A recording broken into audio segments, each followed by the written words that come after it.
Glória a Deus. Gente, quem veio aqui para ouvir a palavra de Deus, levanta a mão e diga: eu, pastor.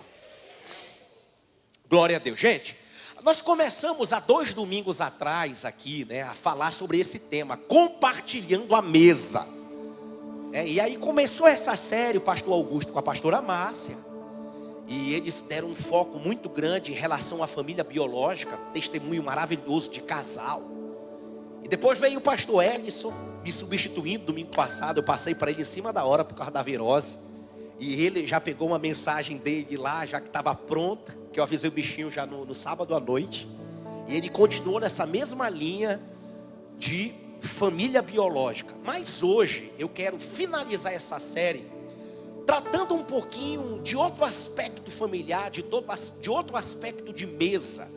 Porque mesa é um lugar de comunhão. Mesa é um lugar que você não senta com qualquer pessoa. Mesa é um lugar de alimento. Mesa é um lugar de compartilhar as coisas. Mesa é um lugar de resolver problemas, sim ou não? Quem aí tem uma mesa assim que quando senta nela é porque a bronca é feia? Você tem essa mesa?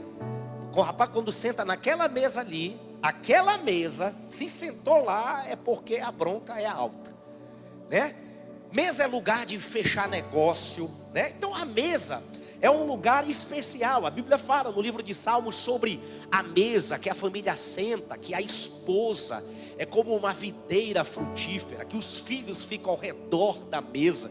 Então Deus é um Deus de mesa, Deus é um Deus de comunhão, Deus é um Deus de relacionamentos. E dentro dessa perspectiva eu quero ler com vocês o texto de Gálatas, capítulo 6, versículo 10, onde o apóstolo Paulo fala sobre uma família. Leia comigo, por favor. Portanto, enquanto temos, façamos o bem especialmente aos da família da fé. E eu quero falar hoje sobre essa mesa. Eu quero falar sobre a família espiritual. Quando Deus pensou família da fé, e quando a gente fala de família da fé, a gente fala de igreja. Jesus Cristo disse: eu edificarei a minha igreja. A igreja é um projeto de Deus, E a igreja é uma família espiritual. E como é bom.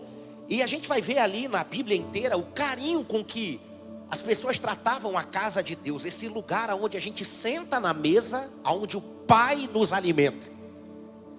Então, a gente convive nesse lugar. E eu costumo dizer que a igreja, ela não é simplesmente uma associação sem fins lucrativos. A igreja não é simplesmente uma organização religiosa. A igreja é a família da fé. E eu costumo dizer que a igreja, ela não é um lugar para frequentar. A igreja é uma família, é a casa onde Deus me plantou para me alimentar junto com os meus irmãos. Então, dentro dessa perspectiva de família da fé, tem algumas coisas aqui para a gente pensar. Quem é que lembra de um quadro da televisão que eles falavam sobre o Brasil que eu quero? Quem lembra daquela marmota, O Brasil que eu quero é um Brasil não sei o que mais lá. Quem lembra aí? Você lembra disso? Se eu fosse dar um tema para essa mensagem, um subtema, eu ia dizer a igreja que eu quero. A igreja que eu quero. Como seria essa igreja que eu quero? Como seria? Eu vou melhorar a questão ainda. Como é esse modelo de igreja que Jesus pensou? Como é esse modelo de igreja que Jesus morreu na cruz por ela? Como é esse ambiente que está no coração de Deus? É isso que eu quero tratar com vocês aqui. E aí, dentro dessa ideia, muita gente quando fala de igreja, geralmente quando as pessoas pensam numa igreja saudável, tem muita gente que quer fórmula para a igreja crescer, Quer fórmula para a igreja crescer, quer fórmula para a igreja ser relevante. E geralmente as perguntas estão relacionadas sobre o que fazemos e como fazemos. Geralmente a pergunta está nisso. Ei, o que é esse negócio de GR, hein? Ei, o que é esse negócio de Sky House? O que é esse negócio disso? Ei, como é que é o louvor de vocês? Como é que é a liturgia? Ei, como é que é a estética da igreja? Como é que é lá o negócio do telão? Geralmente as perguntas que as pessoas fazem está relacionado ao que fazemos e ao como fazemos. Só que o que eu quero tratar aqui com vocês hoje é que quando Deus fala em comunidade de fé saudável, quando fala em igreja como família de Deus, Deus não está muito interessado sobre o que fazemos e como fazemos. Deus está mais interessado em algo profundo, que é sobre por que fazemos e para quem fazemos. Por que a gente faz o que faz? Qual é o porquê? Qual a motivação? O que está no teu coração? É isso que importa. É isso que constrói uma família de fé. É isso que constrói uma cultura saudável. É isso que faz uma igreja ser a família de Deus. E aí, gente, uma igreja, assim como a família biológica, ela foi pensada por Deus para ser algo saudável e gerador de vida. Mas, infelizmente, ela também pode ser um lugar nocivo e tóxico. Se houver uma outra cultura que não seja a cultura do reino de Deus, se essa igreja ela for contaminada por uma mentalidade religiosa, ela pode ter um ambiente nocivo e tóxico, assim como uma família biológica. Quem está me entendendo, gente? Mas Deus deseja curar e Deus deseja restaurar a sua igreja. Deus ama a igreja. A igreja ainda é a esperança do mundo. Ei, para tanta gente que de repente nasceu numa família que foi traumatizado, que não deu certo. Sabe, gente, Deus conta com a igreja para restaurar famílias. Deus conta com a igreja para ser coluna e baluarte da verdade. Coluna e firmeza da verdade. Amém, gente? Agora, a família da fé, eu vou falar aqui de alguns pontos rápidos com vocês. A família da fé, ela poderia e deveria ser um lugar de, número 1, como poderia e deveria ser a igreja? Número 1, deveria ser um lugar de proteção e segurança. Gente, toda a igreja devia ter um ambiente onde as pessoas se sentissem protegidas e seguras. Protegidas emocionalmente, seguras emocionalmente. Um lugar de proteção. Um lugar onde as pessoas realmente se sentissem cuidadas e amadas. Um lugar onde realmente as pessoas sentissem que as pessoas chorariam com elas se precisasse chorar, mas quando elas estivessem dando certo, as pessoas celebrariam com ela. Gente, um lugar de cooperação e jamais de competição. Um lugar onde você não é o meu rival, onde você é meu parceiro. Um lugar onde nós somos amigos de jornada. Um lugar onde eu celebro quando chega alguém que faz melhor do que eu o que eu estou fazendo. Que eu celebro onde chega alguém que prega melhor do que eu. Que eu celebro quando chega alguém que canta melhor do que eu. Que eu celebro quando chega alguém que pode contribuir e agregar naquilo que eu estou fazendo. Ei, gente, essa é a igreja de Jesus. É um lugar de cooperação. É um lugar onde nós fazemos parte. Nós somos o corpo de Cristo juntos, membros com funções diferentes. Um lugar de apoio, jamais de abuso. E aí, Filipenses capítulo 2, do versículo 3 ao 7. Olha o que diz o texto aqui. Filipenses capítulo 2, do versículo 3 ao 7. Diz assim: nada façam o que, gente? Por ambição egoísta ou por vaidade. Mas humildemente considerem os outros superiores a vocês mesmos. É fácil isso? Honestamente, isso é fácil? Aí ele vai dizer no versículo 4: cada um cuide não somente dos seus interesses, mas também dos interesses dos outros. Gente, olhe para mim. Esse negócio de igreja, esse negócio de família biológica e espiritual é um negócio de morte do eu. Esse negócio de igreja é um negócio de nós. Amém? Se a gente for observar, eu costumo até dizer, o interesse uns dos outros, gente, é um desafio, porque nós somos fomentados diariamente a pensar só em nós. E a gente vai ver que a confusão do mundo foi isso. A gente vai ver que no paraíso, eu costumo até dizer que o paraíso é um lugar onde todos os verbos se conjugam na primeira pessoa do plural. A gente vai lá para Gênesis 1, façamos o homem conforme a nossa imagem, conforme a nossa semelhança. Tudo é nós. No paraíso tudo é nós. Antes da queda é equipe. É um negócio de nós, de uns pelos outros, um por todos e todos por um. Nós juntos somos maiores e mais fortes. É um negócio de nós. Aí a confusão entra quando alguém tem uma ideia de dizer assim: eu subirei e eu serei semelhante ao Altíssimo e eu estabelecerei o meu trono.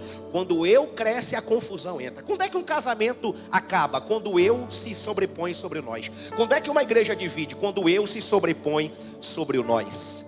Agora, um dia tentaram jogar essa arapuca com o João Batista e disseram: ei João, diz que tem um tal de Jesus de Nazaré, que os teus discípulos estão te deixando para ir atrás dele. Aí ele diz assim: tu está falando de Jesus o Nazareno? O importante é que ele cresça e que eu diminua. Gente, quando eu diminuo, Jesus cresce, a coisa dá certo. Amém? Quando a gente se rende, ele cresce. Diga glória a Deus. E aí ele vai dizer, gente, coloca lá no texto lá que eu estava. Vamos lá, volta para o texto, por favor. Aí ele vai dizer assim, no versículo de número 5. Preste atenção nisso aqui. Seja a atitude de vocês a mesma de Cristo Jesus. Quem é que gostaria de ser parecido com Jesus? Levante a mão.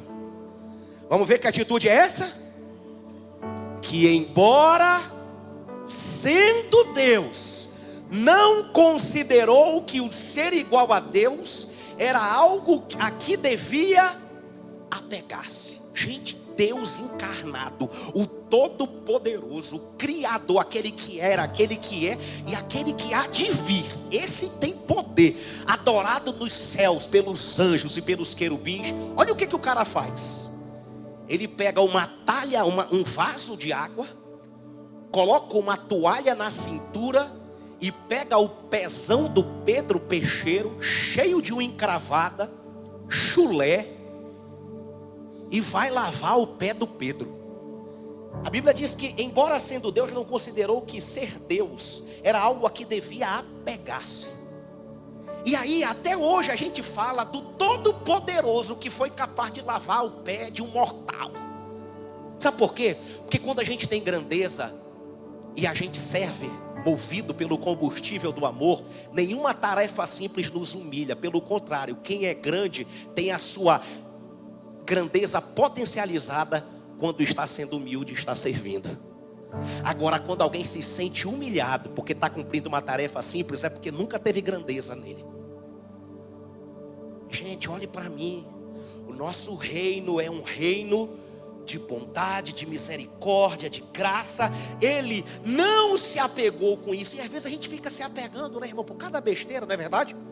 Ei, esse aqui é meu lugar, hein? Eu sou membro fundador dessa igreja. Este é meu lugar. Pegaram o meu lugar.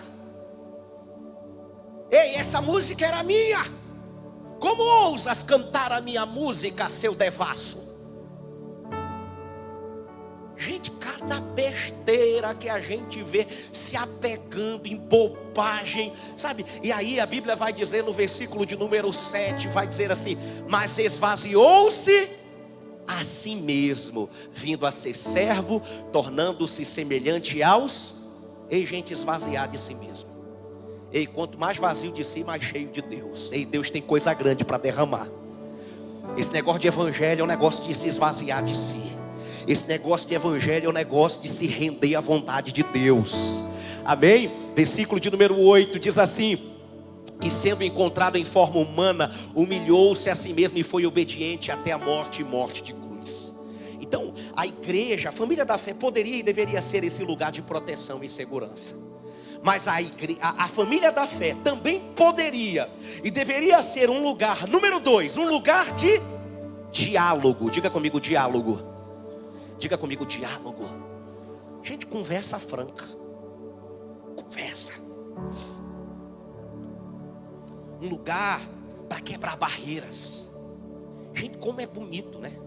Como é difícil a convivência. Você pega um homem e uma mulher, coloca para viver junto, já dá uma confusão desgraçada, sim ou não? Pega um homem e uma mulher e coloca para viver junto, já dá confusão, sim ou não? Agora imagina um monte de macho, um monte de mulher para viver dentro do mesmo lugar, ter que tomar decisões conjuntas. Aí dá mais confusão ainda. E aí, o que eu quero dizer para vocês?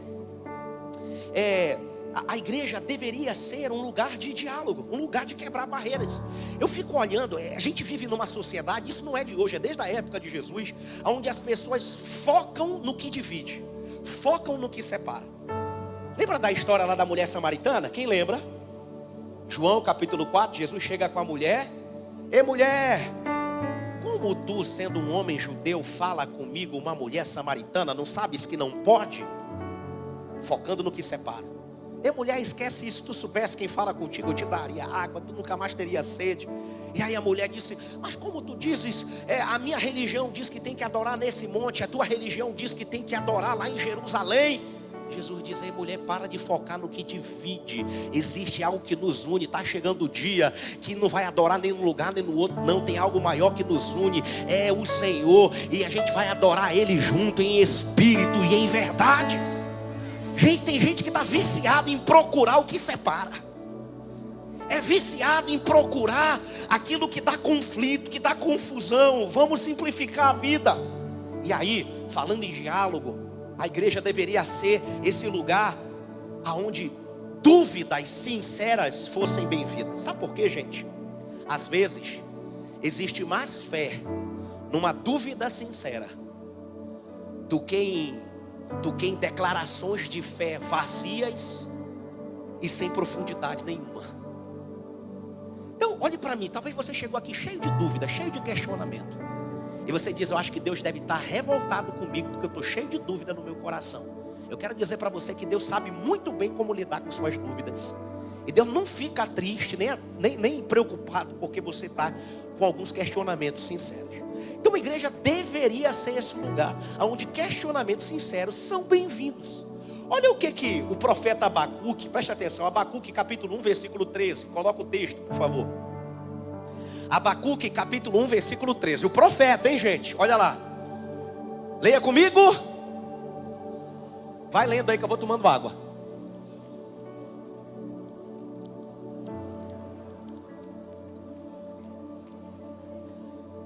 Porque ficas calado, enquanto os ímpios devoram os que são mais justos do que eles. Olha o questionamento do profeta aqui. Dúvida. Estava cheio de dúvida. Só que é o seguinte, você está com dúvida? Aí ele dá um segredo aqui interessante. Quando você tiver com dúvida, faz isso aqui que ele fez, ó. Olha lá. Abacuque 2:1. Olha o que ele faz. Abacuque 2:1. Diz assim: ficarei aonde? No meu posto de sentinela e tomarei posição sobre a muralha. Aguardarei para ver o que o Senhor me dirá e que resposta eu terei à minha queixa. Ou seja, ele esperou. Eu quero que Deus fale comigo. Deus, eu quero te ouvir. Gente, a tua dúvida e questionamento é só para perturbar mesmo? Ou você quer ouvir resposta de Deus? A questão é essa. Porque tem gente que não quer resposta, ele só quer encher a paciência mesmo. Você quer resposta sincera? A dúvida é honesta. Se for sincera, Deus se importa com ela. Ele disse: tomarei posição e aguardarei para ver o que o Senhor me dirá e que resposta eu terei à minha queixa. Agora preste atenção. Aonde tem dúvida sincera, tem resposta de Deus. Aonde tem dúvida sincera, tem ação de Deus. Deus vai falar com você. E aí presta atenção, em Abacuque capítulo 3, versículo 16 ao 18, Deus responde. Olha o que acontece aqui. Abacuque 3, do versículo 16 ao 18, ele ouve a resposta. Ouvi isso e o meu íntimo estremeceu, meus lábios tremeram, meus ossos desfaleceram, minhas pernas vacilavam. Tranquilo, esperarei o dia da desgraça que virá sobre o povo que nos ataca. Versículo 17. Aí ele diz: mesmo não florescendo a figueira, não havendo uvas nas videiras, mesmo falhando a safra de azeitonas, não havendo produção de alimento nas lavouras, nem ovelhas no curral, nem bois nos estábulos, presta atenção, ainda assim eu exultarei no Senhor e me alegrarei no Deus da minha salvação. Ou seja, aquele homem cheio de dúvida, agora é um homem cheio de fé, cheio de convicção. A fé dele não depende mais de circunstância, ele sabe em quem ele tem crido. Gente, Deus responde. A igreja poderia, a família da fé, poderia e deveria ser, preste atenção, um lugar de franqueza. O que é isso, gente? Um lugar de franqueza. Deveria ser um lugar onde a gente pode abrir mão da necessidade de fingir. Gente, já pensou se a igreja fosse um lugar onde a gente pudesse, literalmente, numa boa, dizer a luta que nós estamos passando, sem medo de ser julgado, condenado, excluído? Um lugar de Deus pensou nisso, irmão. A vontade de Deus é essa. Já pensou, irmão? Irmão, ora por mim, cara. Eu estou passando uma luta no meu casamento. Ora por mim. Eu tenho lutado contra a pornografia. Cara, me ajuda. Cara, eu tenho tido pensamentos assim. Um lugar de... Gente, a pior coisa. E aí eu não estou fazendo apologia aqui da fragilidade. Mas eu quero deixar uma coisa clara para você. Somente quando paramos de fingir ser quem não somos, é que poderemos ajudar uns aos outros a ser tudo o que Deus deseja que sejamos. Uma cultura de autenticidade e vulnerabilidade é libertadora. Gente, a pior coisa é andar fingindo. A pior coisa é querer mostrar, ser ou sentir o que eu não sou. Gente, isso é libertador. Somente quando permitimos que as pessoas tragam suas lutas à luz, podemos caminhar em direção à cura e à integridade. Presta atenção, 1 João 1,8. Coloca o texto para mim.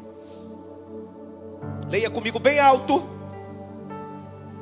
Que estamos, enganamos a nós mesmos, e a verdade... Presta atenção, vai começar a estreitar. Vamos falar de luta. Cultura de franqueza. Vamos falar de luta. Eu vou ler duas listas de luta. Lutas que talvez você traga, eu passo algumas e você outras. E eu vou falar as minhas aqui. Cultura de franqueza. Você vai pensar nas suas aí. Vamos lá? Coloca o texto aí de Gálatas. Aliás, antes disso, coloca Tiago 5,16 para mim. Antes disso, Tiago 5,16. Portanto, confessem os seus pecados uns aos outros e orem uns pelos outros para serem curados. Ei, a franqueza é terapêutica. Isso não é para estar só aqui não, irmão. Era para ser. O problema é que a igreja, ela foi contaminada por um espírito de religiosidade. E a gente tem medo de assumir que somos humanos. A gente tem que fingir que é anjo, que é super-homem, que é super saiyajin gospel. E aí, vamos para a lista, para ficar legal. Coloca aí na Almeida, Gálatas 5, de 19 a 22. Preste atenção, leia comigo, irmãos. Gálatas 5, de 19. Ora, as obras são conhecidas e são o quê? Diga comigo, prostituição. Eu vou explicar para você cada um, tá? Para você poder entender e não misturar as coisas. Prostituição: todo ato sexual fora da aliança do casamento. Vamos lá? Impureza, questão de imoralidade, na questão da sexualidade, mesmo não tendo contato entre duas pessoas. Lascívia, sabe o que é isso? Sedução, aquela pessoa que pensa em seduzir alguém que não seja o seu cônjuge ou a sua cônjuja. Eu estou falando aqui, segundo a Bíblia, ok? Vamos continuar a lista? Vamos continuar a lista? Vamos lá? Próximo. Idolatria, tudo aquilo que rouba o lugar de Deus no teu coração. Não precisa ser somente lá as imagens de escultura. Pode ser o dinheiro, pode ser o Flamengo ou o Vasco. Isso sim, alguém diz. Pode ser. Então bora lá, o que mais? Feitiçaria, inimizade. Leia isso aqui. Você sabe o que é porfia? Sabe o que é porfia? Porfia é alguém que está o tempo inteiro competindo, se comparando e querendo ser o melhor em tudo, o tempo todo. E aí eu vou confessar que eu luto com isso. Irmão, tem um demônio que me perturba. Que eu estou na academia, assim, numa boa, na esteira. Aí um gordinho acelera mais do que eu. O cão fala assim: passa dele. A minha natureza é estar competindo o tempo inteiro. A minha natureza é essa. Eu luto com isso. Isso é carnal. Isso é maligno. Se a gente não botar um limite, eu estou perdido nisso. A porfia, quem já jogou comigo alguma coisa sabe a confusão que é.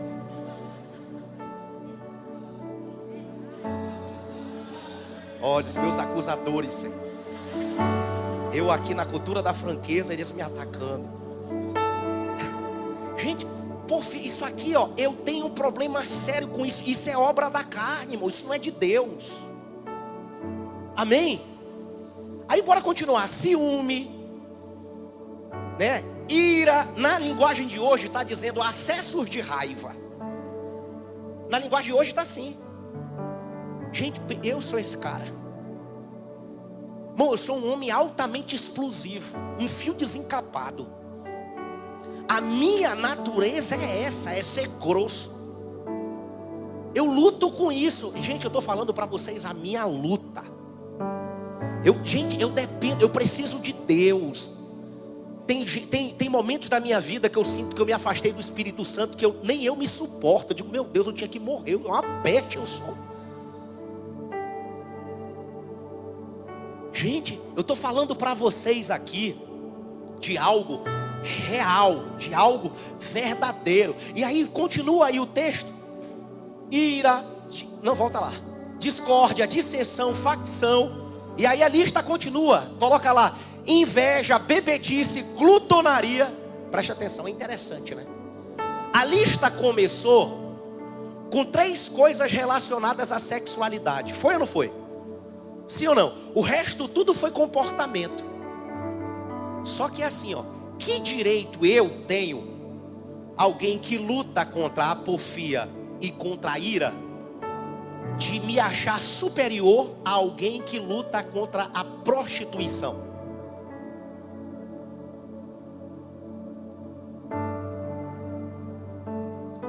Que evangelho é esse?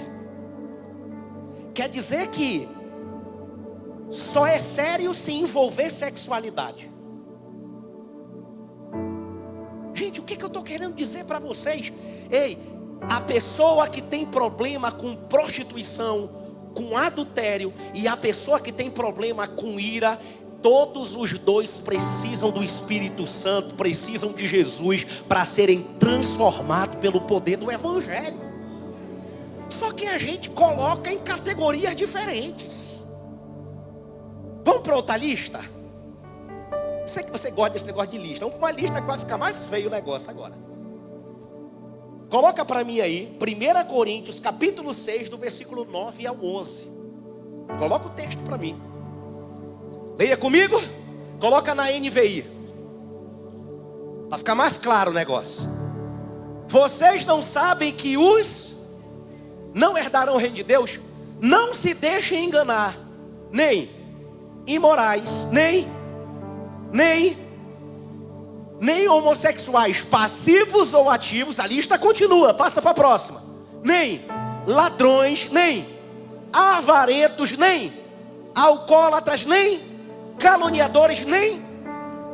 Eu queria saber que quando é uma luta na área sexual, a gente se dói mais quando, por exemplo, a gente não tem o mesmo tratamento para alguém que tem uma luta na área sexual, para o cara que tem problema com avareza, com calúnia ou com trapaça.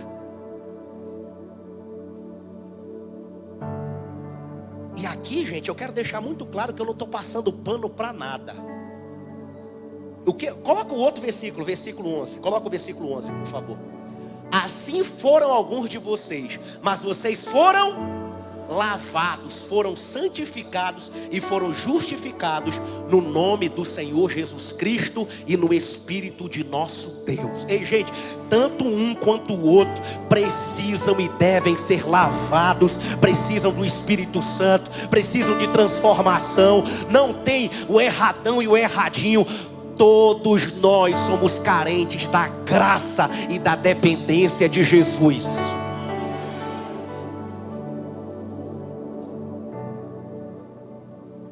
Eita Jesus, bora continuar? A igreja, a família da fé, poderia e deveria ser um lugar de, sabe de quê? Um lugar de graça. Diga graça. O mundo anseia desesperadamente por graça, e por não conhecê-la, substituíram ela por um tiragosto sem graça chamado de tolerância. Eles precisam desesperadamente da graça, mas por não conhecê-la, eles se lambuzam no docinho da tolerância. E o que é a tolerância? A tolerância é o seguinte: bicho, não gosto de ti, odeio o que tu faz, mas te lasca pra lá, problema é teu, não vou falar nada, tô nem aí, a vida é tua. Isso é tolerar. Tolerar e suportar. Graça é o seguinte: isso, discordo do que você faz, mas você não é o seu erro. Você tem um valor incrível. Por debaixo de tudo isso tem algo maravilhoso que Deus sonhou para você. A graça enxerga o valor das pessoas. A graça enxerga a grandeza de Deus na vida do ser humano. Essa é uma diferença enorme. Quem está me entendendo, diga amém. Então, em um mundo desesperado por graça, as pessoas encontraram um substituto barato para ela, chamado de tolerância. Olha o que a palavra de Deus diz em Romanos, capítulo 15, versículo de número 7, diz assim. Romanos, capítulo 15, versículo 7, diz assim: portanto, leia comigo, aceitem-se uns aos outros da mesma forma que Cristo os aceitou, a fim de que vocês glorifiquem a Deus. Agora preste atenção. A família da fé poderia e deveria ser um lugar de, sabe de quê? Um lugar da verdade, de direcionamento e de transformação de vida. A graça é maravilhosa, a graça acolhe, a graça foca no potencial, a graça aponta para Jesus, mas a verdade liberta. Agora preste muita atenção, porque isso aqui é uma coisa assim que a gente precisa ter muita sabedoria. Quantos aqui acreditam que Jesus é a verdade? Levanta a mão. Não, que Jesus é. Quantos acreditam que a Bíblia é a regra de fé e de prática do cristão? Levanta a mão. Você acredita nisso? Sim ou não? Vamos lá então. Agora outra pergunta: você acredita que essa verdade chamada Jesus e esse manual de fé e de prática chamado Bíblia, ele é para você viver sozinho, ou é nossa responsabilidade alcançar essa geração para Jesus? Você acredita que é nossa responsabilidade? Você quer alcançar essa geração para Jesus, sim ou não? Presta atenção. Vamos lá. Coloca o texto para mim de Lucas capítulo 18, do versículo 11 ao 13. Lucas capítulo 18, do versículo 11 ao 13. Leia esse texto comigo, vamos lá? O fariseu em pé, o que ele dizia? Eu te agradeço porque não sou como os outros homens, ladrões, corruptos, adúlteros, nem mesmo como este publicano. Jejuo 2 vezes por semana, dou o dízimo de tudo quanto ganho. Mas o publicano ficou o quê? À distância. Ele nem ousava olhar para o céu, mas batendo no peito dizia: Deus, tem misericórdia de mim, que sou pecador. Vamos lá. Eu digo que este homem, não outro, foi para casa justificado diante de Deus. Pois quem se exalta será humilhado, e quem se humilha será... Olhe para mim, honestamente, será que o grande problema dessa geração, lógico, tudo tem sua exceção, mas será que o maior problema é que as pessoas realmente odeiam Jesus e odeiam a Bíblia? Ou será que o grande problema é o orgulho daqueles que se julgam os donos da verdade? Qual será o grande problema de fato? É difícil aceitar uma verdade de alguém com uma postura dessa. Sim ou não, gente? Por mais que ele vivesse em algum modo aquilo que estava na lei de Deus naquela época, mas o comportamento, gente, ninguém viveu e defendeu a verdade como Jesus. Ninguém. Agora, por que as pessoas aceitavam a verdade vinda de Jesus? Porque a verdade de Jesus, ela veio encarnada em humildade. Jesus disse: aprendei de mim, que sou o quê? Manso e humilde de coração. Será que é sobre rejeitar a verdade? Ou sobre a arrogância dos donos da verdade? É uma questão para a gente pensar e avaliar muito bem. Gente, a verdade jamais pode ser usada como um porrete para forçar as pessoas a concordarem.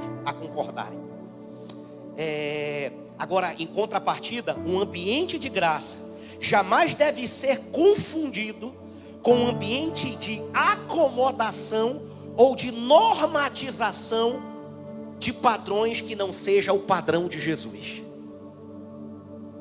Amém, gente? Olhe para mim. A graça enxerga o valor independente da luta que você trave. Mas a graça, ela não é respaldo para permanecer vivendo na mentira. A graça é poder que respalda para se libertar de toda a prisão do inimigo. A graça é a força que move.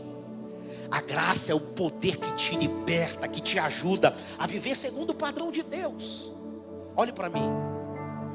Talvez você lute com sérios problemas comportamentais.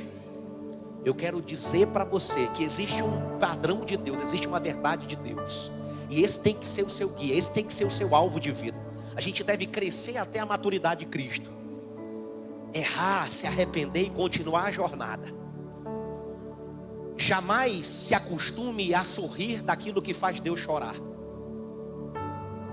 Uma cultura de graça não é a normatização daquilo que não é o padrão de Deus para o comportamento, para a sexualidade ou para qualquer outra área da vida.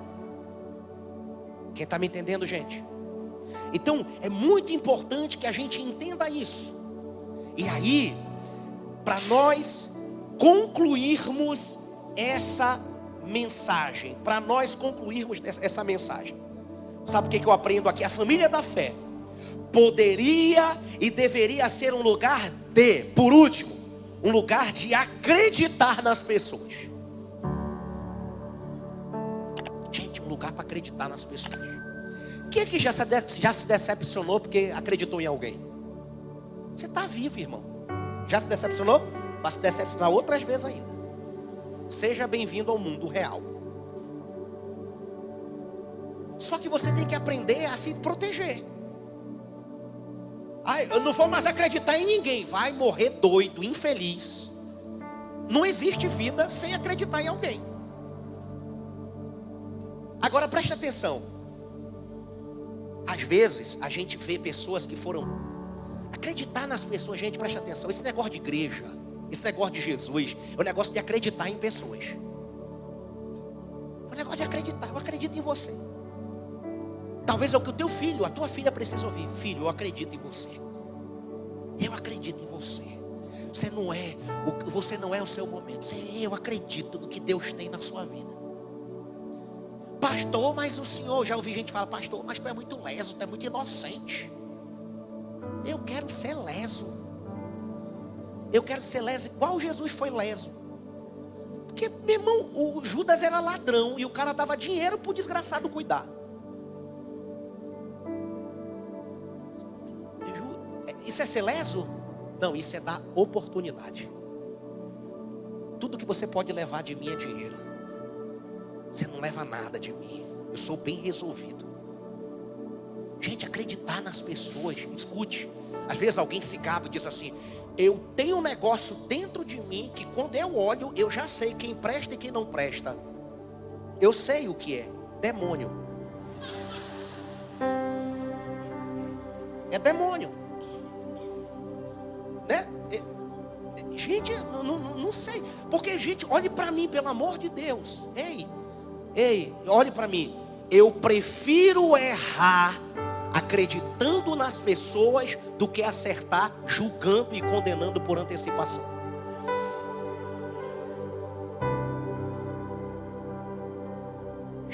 Pedro vai lá e nega Jesus 3 vezes, pescando lá com os outros discípulos.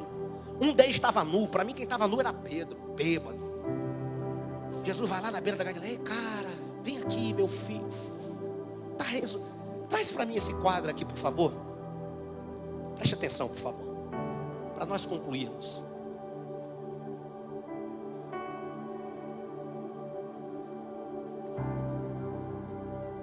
Fala um cantor, fala para mim um pintor famoso que a obra vale muito. Quem? Picasso. Pronto. Suponhamos que este quadro é um quadro de Picasso. Uma obra de Picasso. Quebrado, sujo. Geralmente, as pessoas olham para nós, e essa é a diferença entre o olhar do homem e o olhar de Deus. O homem olha e diz assim: está quebrado. O homem olha e diz assim: está sujo. Isso aí só lama, não vale nada. Geralmente as pessoas põem o foco no defeito, no problema, na luta que nós travamos. Ele olha e diz assim: isso é um adúltero. Isso aí bota o olho e isso é um viciado, isso é um noiado. Eu quero lembrar você que você não é a lama. Você pode até estar coberto de lama, mas você não é a lama. Você pode até estar quebrado, mas você não é o quebrado. Quando Deus olha para você, Ele lembra quem foi que te desenhou. E Ele diz para você que ainda que os seus pecados sejam vermelhos como a escarlata, através do poder de Jesus e do Evangelho, o sangue do Cordeiro te purifica de todo o pecado. Quando Deus olha para você, Ele não foca na lama, Ele deseja limpar a lama. Ele sabe o brilho que tem por trás dessa sujeira. Talvez você entrou aqui quebrado. Talvez você entrou aqui sujo. Eu quero dizer para você que você não é a lama. Você não é o seu vício. Você não é a sua luta. Você não é o seu problema. Isso não te define e não é o final da tua história. Ei, o Filho do Homem veio para buscar e salvar aquele que estava perdido. Ei, Ele pode limpar você, Ele pode transformar você. Ei, Ele tem poder para restaurar a sua vida. Ei, não despreze as pessoas por causa da lama dela. Enxergue a pintura de Deus. Ei, A beleza do quadro sempre esteve aqui. Só precisava ser limpo por um especialista. O especialista em limpar é Jesus, Ele está aqui. O especialista em limpar é o Espírito Santo de Deus, e Ele quer limpar você. Eu quero convidar você a ficar de pé, levantar sua mão ao céu e a adorar a Ele. Eu não sei como você chegou, mas Deus pode mudar a tua história. Deus pode te restaurar. Ele é especialista em restauração. Você é uma obra dele. Ei, não foi Picasso que te pintou não, irmão. Foi Deus que te pintou. Foi o Todo-Poderoso, o maior pintor do mundo. Foi quem pintou a tua história. Foi Ele que escreveu os teus dias nas palmas de tuas mãos. Ah, meu irmão, você nasceu para a glória de Deus. Levante a sua voz e comece a adorar a Ele.